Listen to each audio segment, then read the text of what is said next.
bangunlah, coba sadari siapa dirimu. Kalau engkau berdagang, ya dagang. Kalau engkau ahli ibadah, ibadah. Kalau engkau seorang pecinta, mencintalah. Jangan tidur. Kalau engkau tidur, ya jangan ngaku pecinta.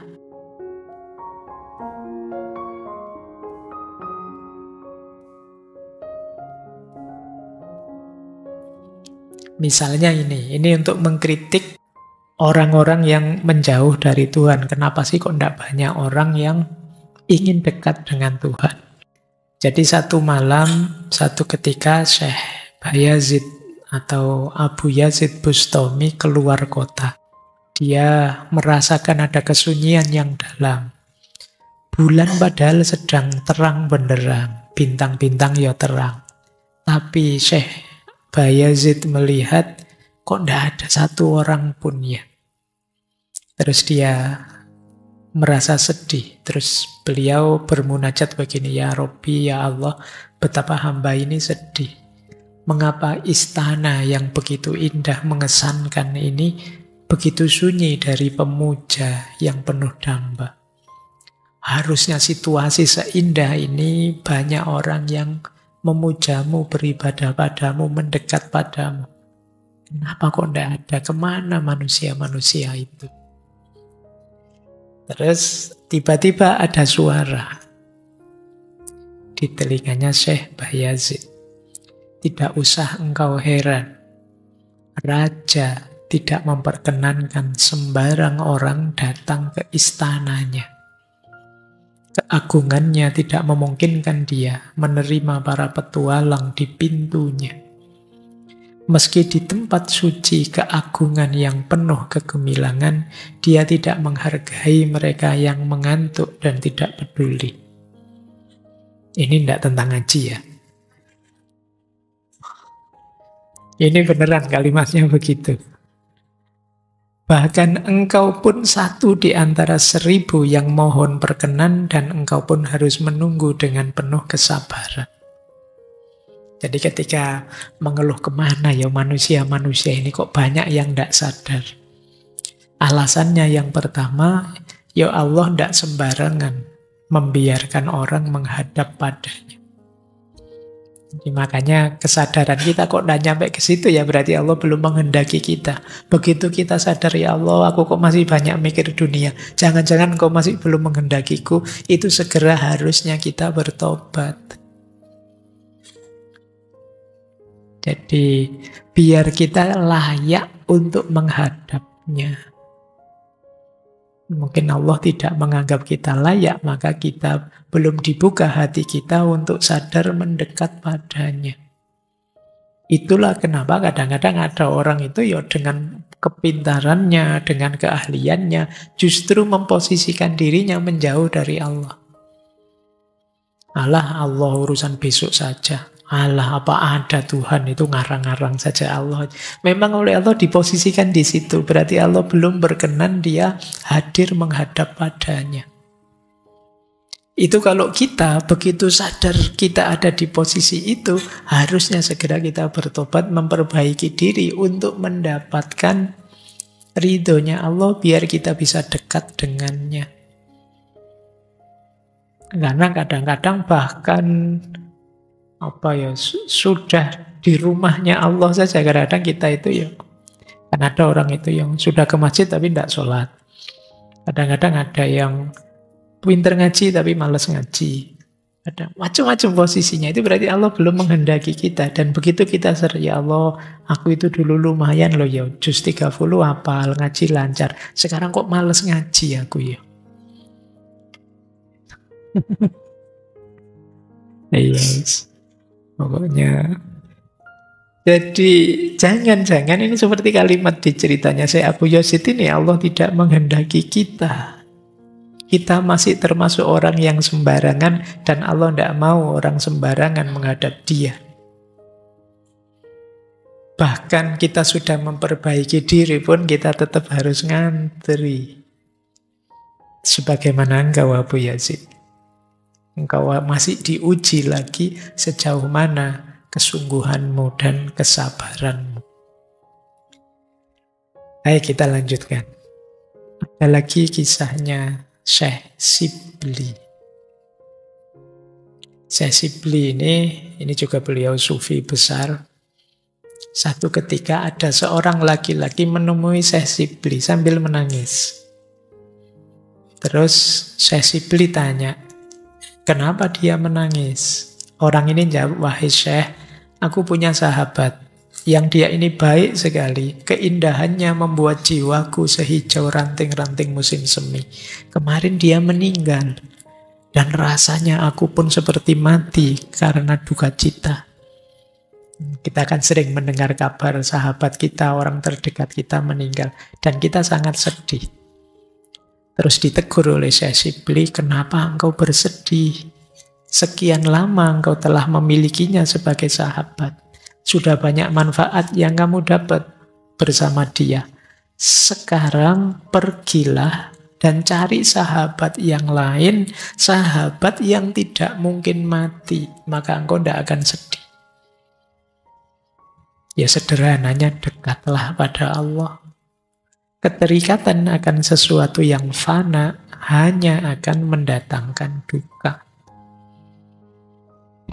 Jadi ini juga dorongan untuk ayo tetap apapun yang terjadi di dunia ini, ayo tetap kita mendekat pada Allah. Dan banyak cerita yang lain di Mantiqut Thair itu untuk menyadarkan burung-burung yang banyak alasan tadi. Tidak mau memulai perjalanan menuju Simurah. Nah, setelah berdebat lama, akhirnya mereka sadar. Dimulailah perjalanan itu. Melewati 7 lembah. Sekarang kita lihat perjalanan mereka dari lembah ke lembah. Ribuan burung berjalan melewati 7 lembah untuk menemukan Simurah. Lembah pertama namanya lembah pencarian. Ketika engkau memasuki lembah pertama, lembah pencarian, 100 kesukaran akan menyergapmu. Engkau akan mengalami 100 cobaan. Di sana, merak langit tidak lebih seekor lalat. Engkau harus melewatkan beberapa tahun di sana. Engkau harus melakukan upaya-upaya besar dan harus mengubah keadaanmu. Engkau harus meninggalkan segala yang tampak berharga dan memandang segala milikmu sebagai tak berarti apa-apa. Saat engkau tak yakin lagi memiliki apa-apa, engkau masih harus melepaskan dirimu dari segala yang ada. Ini perjalanan pencarian, perjalanan awal agak berat karena kita harus meninggalkan kesenangan, kenikmatan, kepemilikan duniawi. Makanya cobaannya besar perjalanan pertama ini. Karena kadang-kadang bahkan kita memulainya saja tidak berani. Kita takut, khawatir nanti tidak dapat pekerjaan, khawatir nanti kehilangan kekayaan, khawatir nanti tidak dapat jodoh, khawatir nanti macam-macam pikiran kita.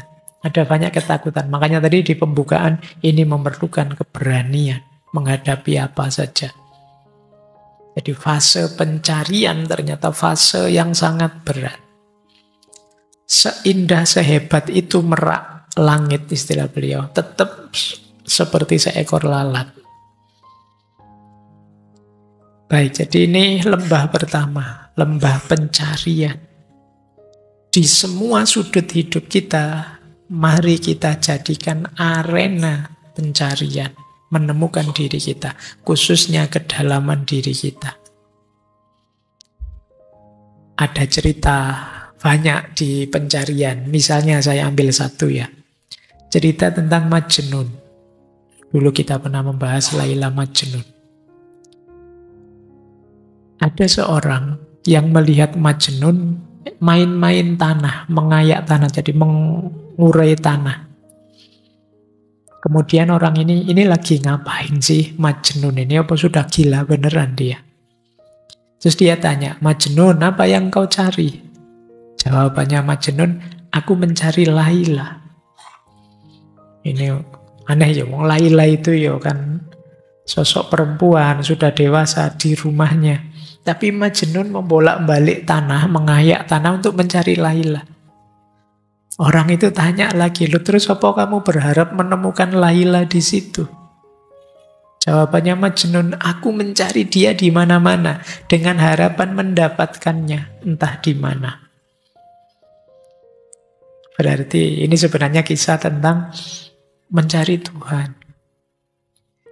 Jadi bagaimana kita menemukannya? Di mana? Di mana saja dalam hidup kita bisa jadi jembatan, bisa jadi sarana untuk kita menemukan Tuhan. Jadi mungkin lewat peristiwa-peristiwa, mungkin lewat momen, mungkin lewat yang kita rasakan, yang kita pikirkan, yang kita lihat. Mungkin lewat alam, mungkin lewat orang lain dan lain sebagainya. Bisa jadi jalan untuk menemukan Tuhan. Sepanjang kita memang berniat, kita bisa menemukannya. Tapi kalau tidak niat, pikiran kita masih kemana-mana, masih banyak keterikatan-keterikatan tadi, ya sulit. Kita bisa menemukan Tuhan. Menemukan Simuroh, kalau versi burung-burung tadi.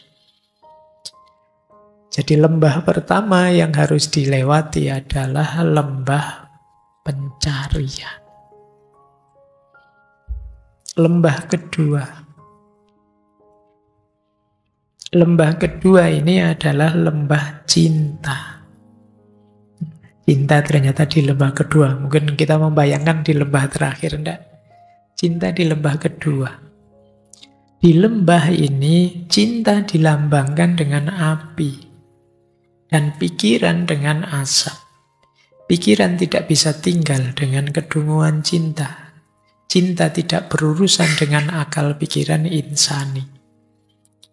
Jadi ini paragraf pertama ini, Syekh Athar ingin menegaskan, orang jatuh cinta itu mungkin yang keluar dari mulutnya, yang dilakukan oleh tingkah laku anggota tubuhnya, kadang tidak masuk akal. Tapi memang itulah cinta. Kalau masih kalkulasi akalnya jalan, ya biasanya masih belum cinta. Kadang-kadang tidak masuk akal. Kok mau-maunya kamu bikinin skripsimu diri belum selesai.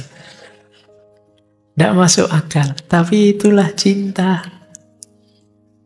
Jadi kadang-kadang tidak.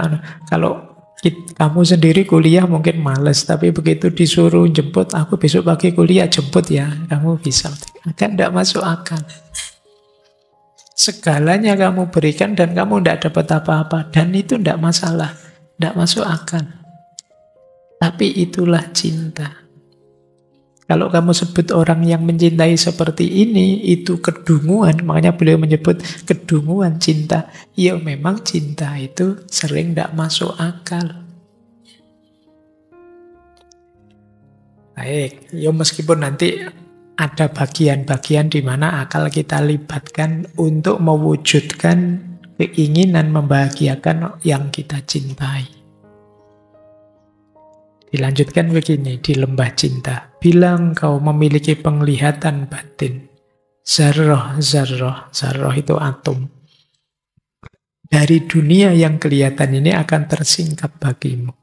Bila engkau memandang segalanya dengan mata pikiran biasa, engkau tidak akan pernah mengerti betapa perlunya cinta.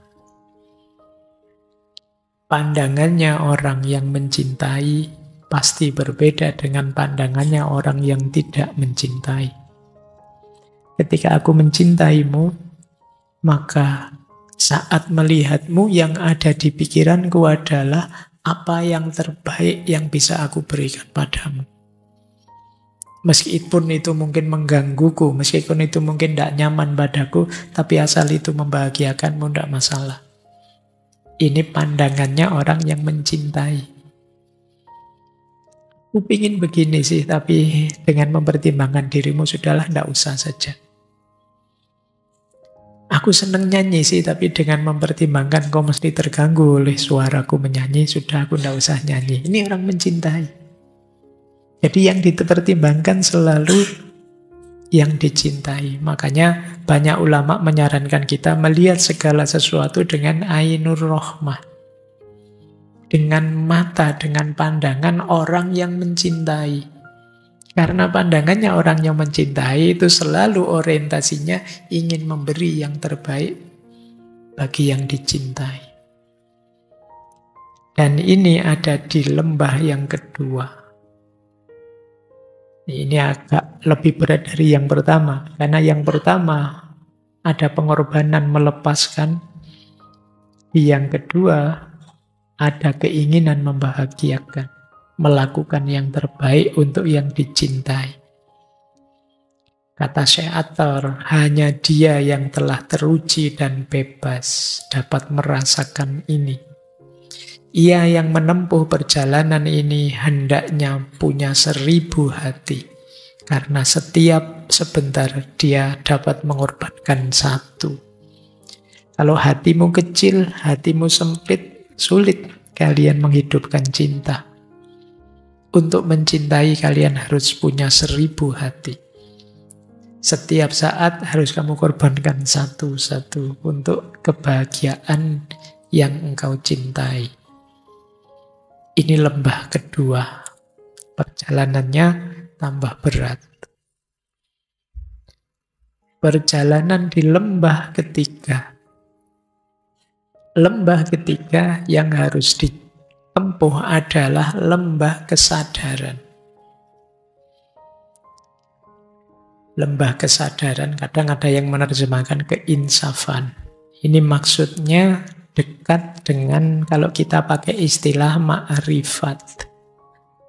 Kesadaran akan hakikat hidup ini yang sejati hubungannya dengan Tuhan. Kata Syekh Athar, kesadaran dapat dicapai dengan beragam cara. Sebagian menemukannya di mihrab, yang lain pada arca pujaan. Ada banyak jalan orang sampai pada kesadarannya. Seperti saya bilang tadi, momen apa yang membuat kita konversi titik balik. Kalau Syekh Athar tadi kan kesadarannya tiba-tiba muncul saat ada pengemis yang diusir terus jawab. Nanti mungkin yang lain seperti dulu ada Syekh Ibrahim bin Adham, malam-malam ada pencuri di atas genteng istananya yang ditegur, terus jawab juga dan jawabannya menyentuh hati beliau. Nah, jadi ini kesadaran.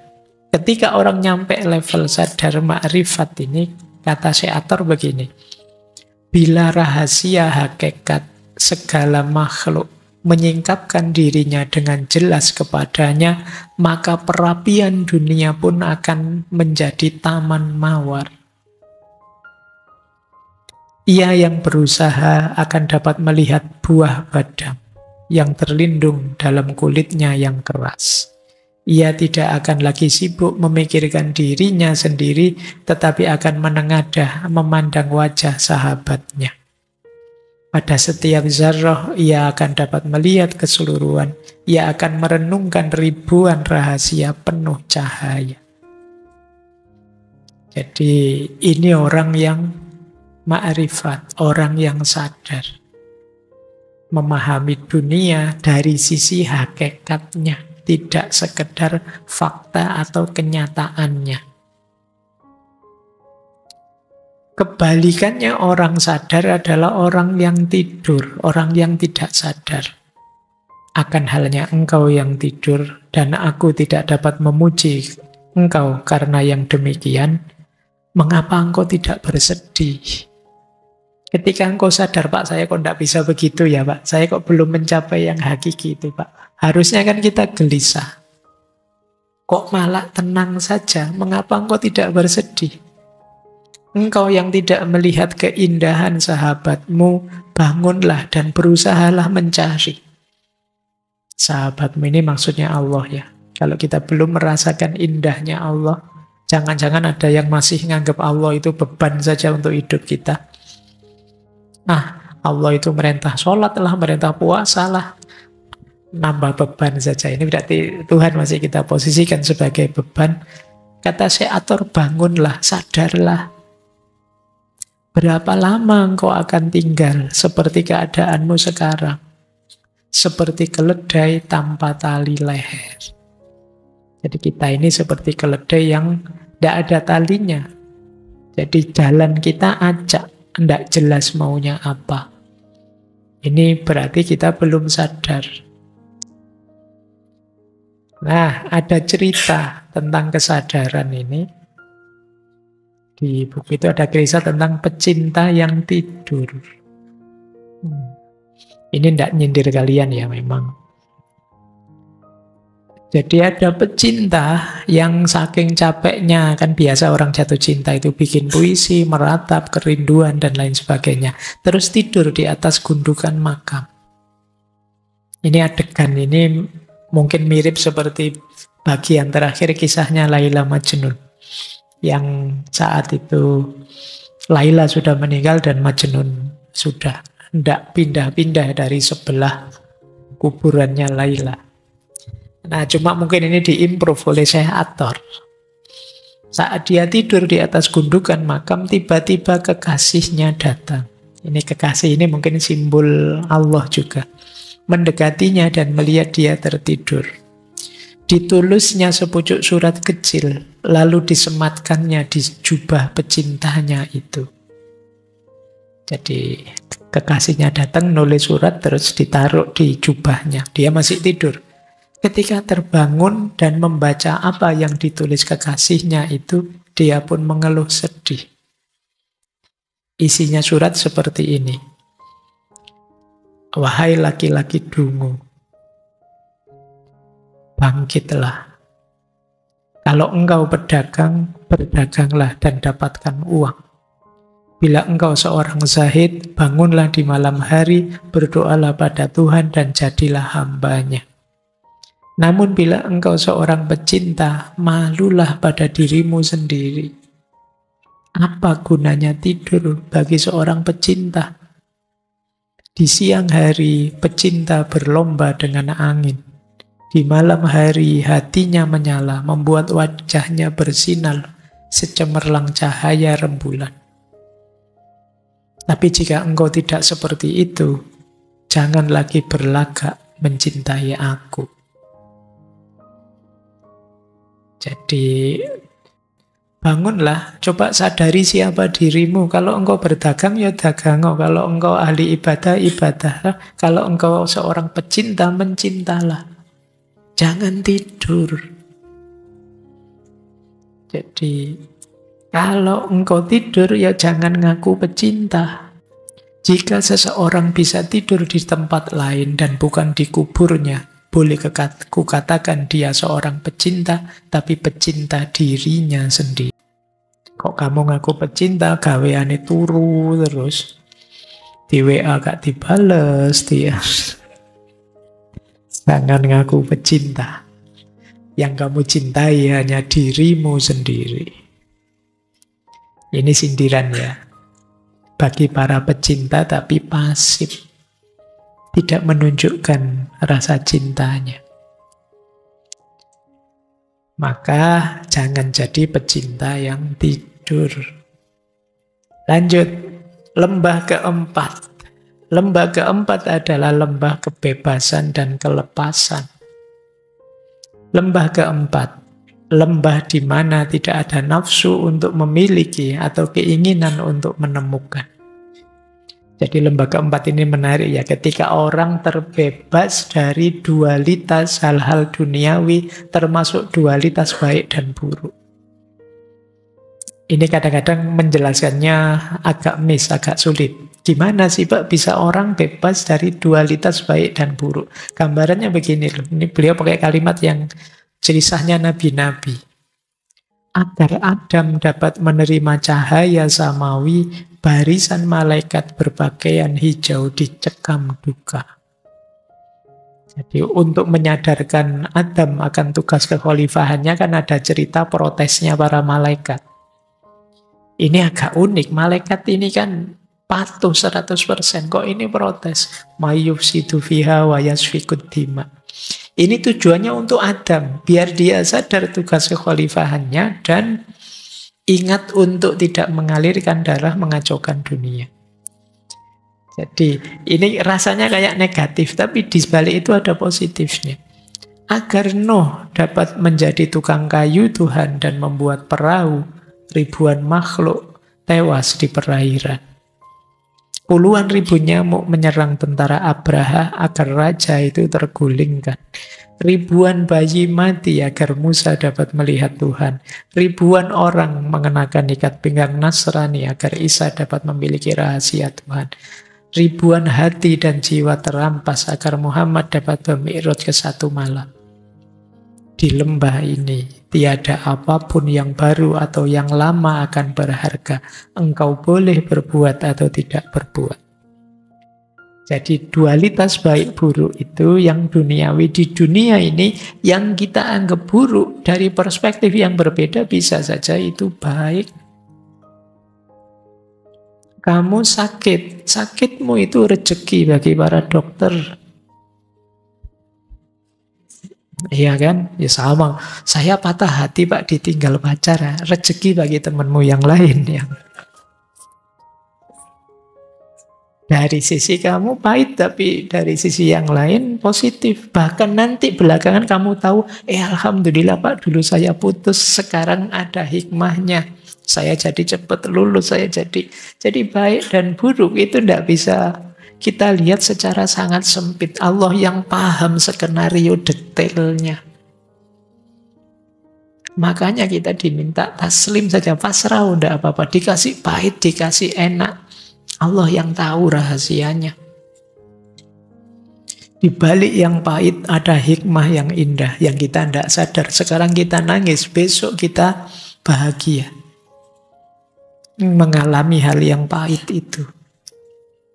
Waktu dulu kita disapih oleh ibu kita, tidak disusui lagi, betapa kita nangis kehilangan hal yang paling berharga. Tapi sekarang kita sadar, bayangkan kalau kamu tidak disapih sampai mahasiswa. Hikmahnya luar biasa, sekedar nyampe meskipun kamu dulu nangis. Jadi hidup ini seperti itu. Ini kalau di filsafat Jawa ada istilah sastra jendro. Sastra jendro itu sastra yang level dalam, yang melihat hidup ini biasa saja, tidak usah terlalu ojo gumunan, ojo kagetan. Ada baik, ada buruk, di balik kebaikan mungkin ada keburukan, di balik keburukan mungkin ada kebaikan yang tidak kita sadari. Jangan terikat oleh dualitas baik dan buruk.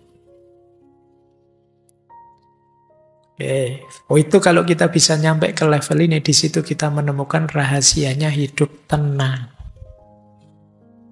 Kita nikmati saja apa yang terjadi. Hujan, alhamdulillah. Tidak hujan, alhamdulillah. Hujan jadi segar. Tidak hujan kita bisa nyaman, tidak perlu pakai jas hujan. Kan biasa saja. Nah, ada kisah yang menarik di situ. Yaitu kisah Syekh dengan seorang muridnya. Ada seorang murid yang bertanya pada gurunya dengan pertanyaan yang ngaco, tidak berguna. Terus Syekh itu menjawab, lebih dulu basuhlah mukamu, kemudian dapatkah wangian kesturi tercium dalam bau kebusukan? Kalau kamu bisa mencium wangi dari bau busuk, baru pertanyaanmu tak jawab.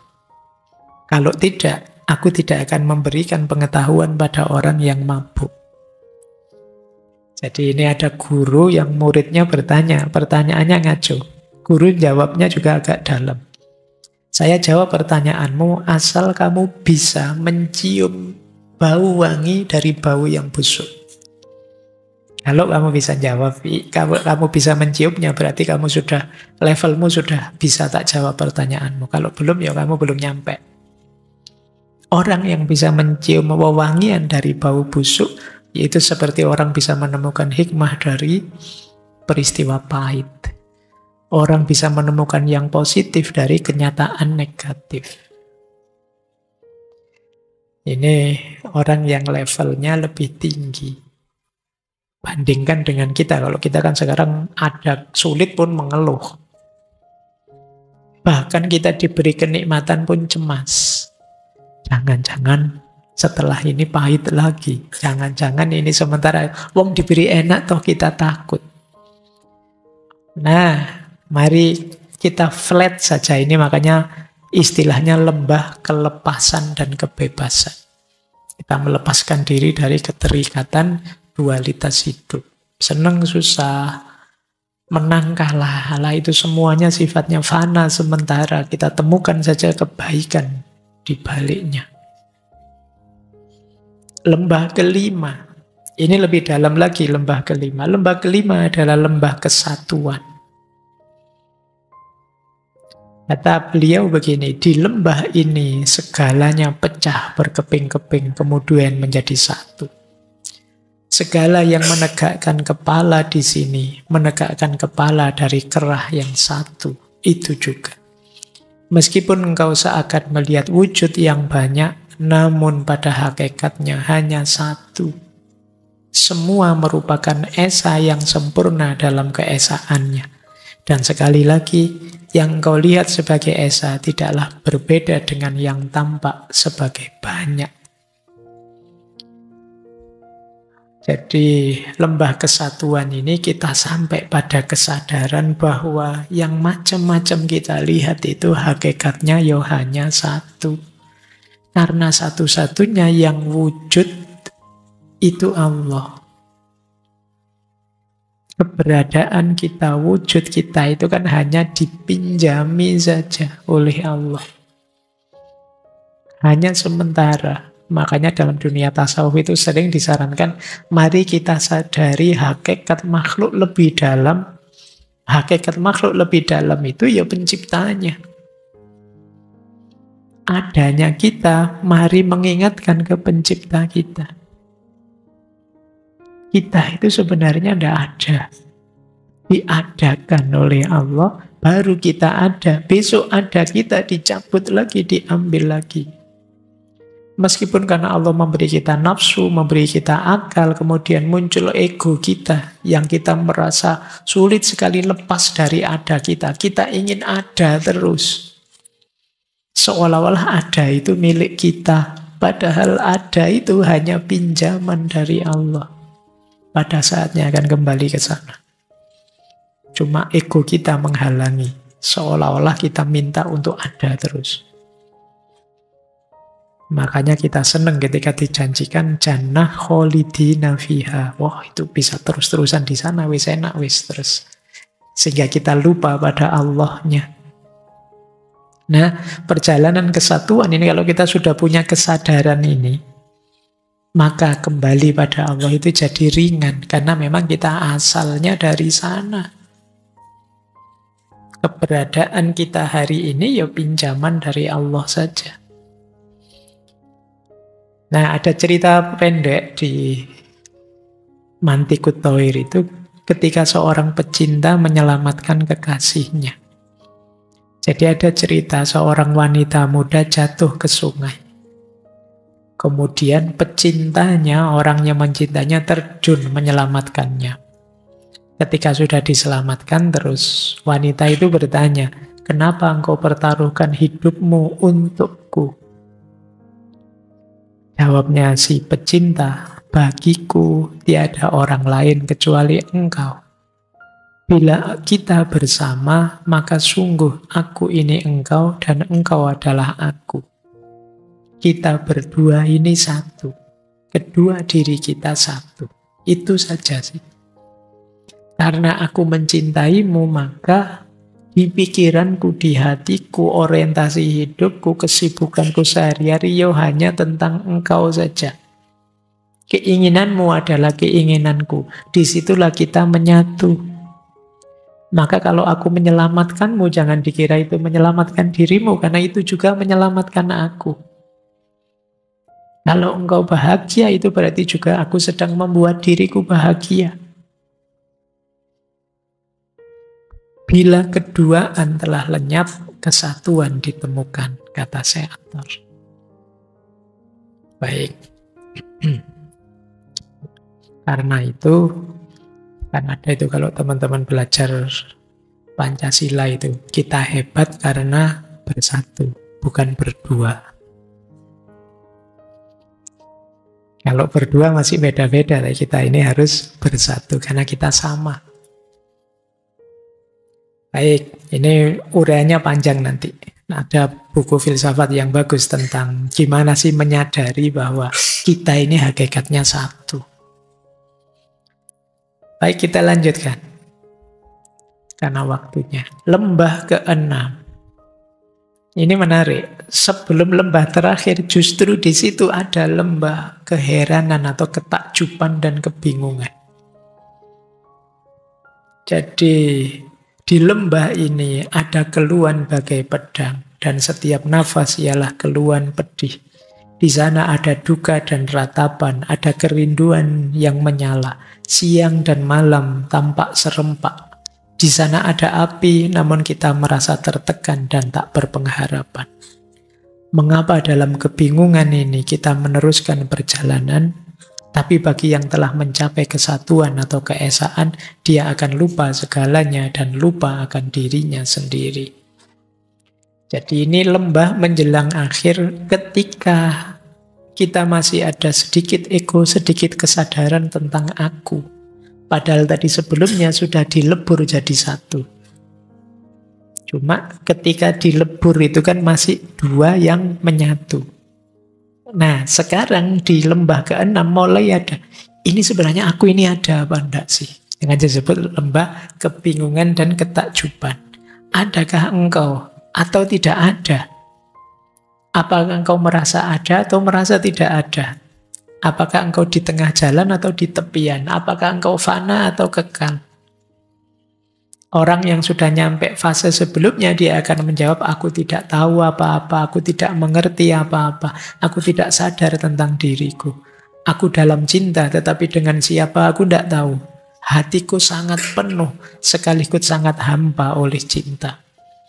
Jadi di sini, titik terakhir ketika kesadaran aku larut dalam kesadaran dia.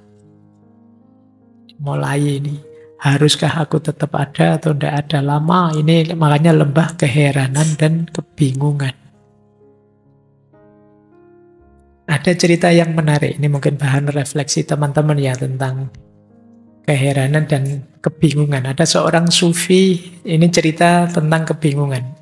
Ada seorang sufi ketemu orang yang kehilangan kunci. Orang ini tanya, ada enggak sih yang menemukan kunci? Pintuku terkunci dan aku berdiri di jalanan. Bila pintuku tertutup terus, apa yang harus aku lakukan? Terus sufi ini jawab begini, mengapa engkau risau? Pintu itu kan pintumu. Tinggal saja dekat pintu meskipun tertutup. Bila engkau punya kesabaran untuk menunggu cukup lama, tentu seseorang akan membantumu membukakan pintu bagimu. Keadaanmu jauh lebih baik dari aku. Karena aku tidak punya pintu, ya tidak punya kunci. Doakan saja pada Tuhan, semoga aku dapat menemukan pintu yang terbuka atau yang tertutup. Ini mungkin sindiran bagi kita ya. Ilmu kita banyak, wawasan kita luar biasa, tapi kita mau memulainya dari mana kita tidak tahu. Kita tidak ngerti pintunya, masuknya dari mana Pak, memulainya dari mana. Terus kita bingung, masih lebih mending orang yang kehilangan kunci tadi. Dia tahu pintunya meskipun tidak ngerti kuncinya. Tinggal dia tunggu saja depan pintu atau lama-lama mungkin dia bisa buka pintunya. Tapi banyak di antara kita yang pintunya saja tidak tahu. Meskipun punya kunci banyak, buat apa? Nah, mungkin kayak ilmu tadi kita ibaratkan kunci. Kan kita punya banyak pintu ini. Kita punya banyak kunci. Tapi pintunya mana? Jadi orang yang kehilangan kunci tadi dia masih punya pintu, sementara sufi tadi mungkin menasehati dirinya, dia mungkin punya banyak kunci tapi tidak punya pintu. Kita tengok diri kita ya. Ya kalau kita mungkin ya pintu ya ndak punya, kunci ya ndak punya. Kita ndak pernah nyari apa-apa. Terakhir, lembah ketujuh. Lembah keterampasan dan kefanaan. Ini lembah di mana kita yang setetes air bergabung dengan samudera. Terakhir dari semua itu menyusul lembah keterampasan dan kematian yang hampir tak mungkin diperikan, tidak bisa dijelaskan. Titik air yang menjadi bagian dari lautan raya ini akan tetap tinggal di sana selamanya dan dalam kedamaian. Di laut yang tenang ini, pada mulanya kita hanya akan mengalami kehinaan dan keterbuangan, tetapi setelah terangkat dari keadaan ini, kita akan memahaminya sebagai penciptaan dan banyak kerahasiaan akan tersingkapkan. Bila kayu cendanya dan duri-duri menjadi abu, keduanya tampak sama, tetapi mutu keduanya berbeda. Barang najis yang dimasukkan dalam air mawar akan tetap najis karena sifat dasarnya semula. Tetapi barang suci yang dijatuhkan ke lautan akan kehilangan wujudnya dan akan menyatukan diri dengan lautan itu dengan segala geraknya. Orang yang sampai lembah ketujuh ini dia sudah bersih, maka dia bisa bergabung dengan samudera. Seperti setitik air, kalau dia kotor, maka dia hanya akan mengotori lautan, mengotori samudera. Oleh karena itu, di sini kita, ini kalau bahasa tahu kita sudah fana, kita lenyap, ditelan oleh kesejatian. Dengan berhenti ada secara terpisah, dia akan mendapatkan keindahannya. Dia ada dan tidak ada. Bagaimana hal ini mungkin terjadi? Pikiran tidak dapat membayangkannya. Jalani saja, kita akan sampai di titik ini kalau kita memang tekun mendaki dan mendapatkan ridhonya. Ini lembah terakhir, kita menyebutnya fana. Lenyapnya diri kita, yang tersisa hanya Allah saja, hanya Tuhan saja. Dalam ekstase kebahagiaan yang luar biasa karena diri kita, ego kita musnah, kadang-kadang muncul kalimat-kalimat yang bagi level kita ini kalimat yang bahaya. Seperti Syekh Abu Yazid Bustami yang sampai bilang, Subhani, Subhani, Maha suci aku, Ana al-haq seperti al-halaj. Ini ada di makom ini. Jadi bukan manusia yang ngaku Tuhan, tapi diri yang sudah lenyap bersatu dengan Tuhan. Ini level lembah ketujuh. Nah, ternyata perjalanan dari lembah pertama sampai lembah ketujuh itu tidak sesimpel saya jelaskan sekitar 30 menit tadi. Ribuan burung yang menuju Tuhan hampir semuanya lenyap. Banyak yang hilang di lautan, ada yang binasa di puncak gunung-gunung tinggi, tersiksa oleh dahaga. Ada yang terbakar sayapnya. Ada yang hatinya mengering karena api matahari. Ada yang dimangsa harimau. Ada yang mati kelelahan di gurun dan hutan belantara dengan bibir kering dan tubuh kepanasan. Ada yang menjadi gila dan saling berbunuhan karena sebutir jawawut. Jawawut kalau teman-teman ngerti ya. Ini akar kata Jawa. Makanan khas Jawa. Ada pula yang karena lemah oleh penderitaan dan keletihan jatuh di jalan dan tak kuat melanjutkan perjalanan yang lebih jauh lagi. Yang lain ada yang takjub terpesona oleh apa yang mereka lihat, berhenti di tempat itu, melongo, tercengang. Dan banyak yang berangkat hanya karena ikut-ikutan, ingin tahu dan mencari kesenangan, akhirnya tewas tanpa mendapat gambaran tentang apa yang mereka cari dalam perjalanan yang mereka mulai tempuh itu. Dari burung yang beribu-ribu, hanya 30 saja yang sampai ke tujuan perjalanan. Jadi terakhir hanya tinggal 30 yang bisa ketemu si murah. Jadi mereka masuk, nanti ada ceritanya, buka gerbang, masuk, ketemu si murah. Ketika mereka sepenuhnya merasa tenang dan terlepas dari segala apapun, mereka menjadi sadar bahwa sang si murah ada di sana bersama mereka. Matahari keluhuran memancarkan sinarnya, dan dalam saling merenungi wajah sesama mereka, ke-30 burung dari dunia luar ini menatap sang si murah dari dalam. Dari dalam itu ada di kedalaman diri. Ini amat menakjubkan, karena mereka tidak bisa membedakan apakah mereka tetap mereka atau mereka telah menjadi si murah. Jadi ketika nyampe puncak tadi, ya kan ada persatuan tadi, sekarang aku dan dia ya jadi satu. Dalam suasana tafakkur, mereka menyadari bahwa merekalah sang si murah, dan sang si murah adalah ke-30 burung itu juga. Ini menarik kalau kalian cari arti kata-kata si murah, itu dari kata-kata si dan mor, bahasa Persia. Mor artinya burung, dan si artinya 30. Jadi si murah artinya 30 burung. Pas dengan 30 burung yang selamat tadi.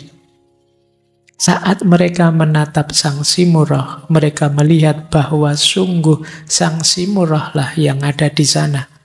Dan ketika mereka mengarahkan pandangan ke diri mereka sendiri, mereka melihat bahwa mereka sendiri sang si murah.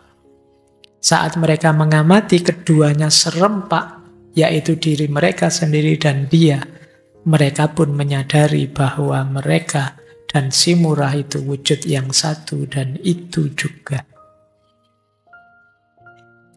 Jadi hasil akhir perjalanan para burung, hasil musyawarah tadi, ketemunya bukan menemukan keluar, tapi ketemu di dalam. Bahwa hakikatnya diri mereka adalah memuat hakikat ilahiyah. Jadi ketemunya justru ada dalam diri mereka sendiri. Dicari jauh dengan perjalanan berlembah-lembah, pada akhirnya ketemu dalam diri mereka sendiri, si murah itu. Baik, ya ini alegori kalau dalam tasawuf nanti. Karena ini dibentuk novel jadi menarik. Kalau dalam tasawuf ini kan semacam makom demi makom, pengalaman ahwal, dan pada akhirnya berpuncak di mukasyafah, musahadah, wahdatul wujud, itikad, dan lain sebagainya. Jadi pengalaman bersatu dan dekat dengan Allah. Kalimat terakhir pesan beliau begini. Mungkin untuk akhir tahun ya, bahan kita muhasabah. Tahukah engkau apa yang engkau miliki? Masuklah ke dalam dirimu sendiri dan renungkan ini. Selama engkau tidak menyadari kenihilanmu, kita ini sebenarnya tidak ada, kita ini sebenarnya nihil. Dan selama engkau tidak meninggalkan kebanggaan dirimu, kesombongan dan cinta dirimu, engkau tidak akan dapat mencapai puncak kebanggaan. Di jalan itu, engkau tercampak dalam kemusnahan dan sekaligus terangkat dalam kehormatan. Dan kini ceritaku pun selesai. Tidak ada lagi yang mesti aku katakan. Baik, jadi ini pesan terakhir dari Mantikut Thoir. Ini karya terakhir dari beliau. Nanti setelah ini beliau mengalami peristiwa pahit karena terbunuh oleh pasukan Mongol yang menyerang dinasti Saljuk di Nishapur. Baik ya teman-teman, seperti saya bilang di awal, mungkin agak berat perjalanan sedalam ini di level kita. Tapi bukan berarti kita tinggalkan sepenuhnya. Mari pelan-pelan kita menuju ke rute paling hakiki kehadiran kita di muka bumi ini, yaitu kembali kepada Allah. Bulan ini kita belajar dari 4 tokoh besar tentang bagaimana meniti jalan menuju Allah. Semoga sedikit-sedikit membantu kita untuk menumbuhkan kesadaran. Karena kita tidak tahu melalui pintu yang mana, melalui titik peristiwa apa nantinya kita benar-benar sadar dan berani menempuh perjalanan yang berat dan penuh resiko seperti digambarkan oleh Syekh At-Tor tadi.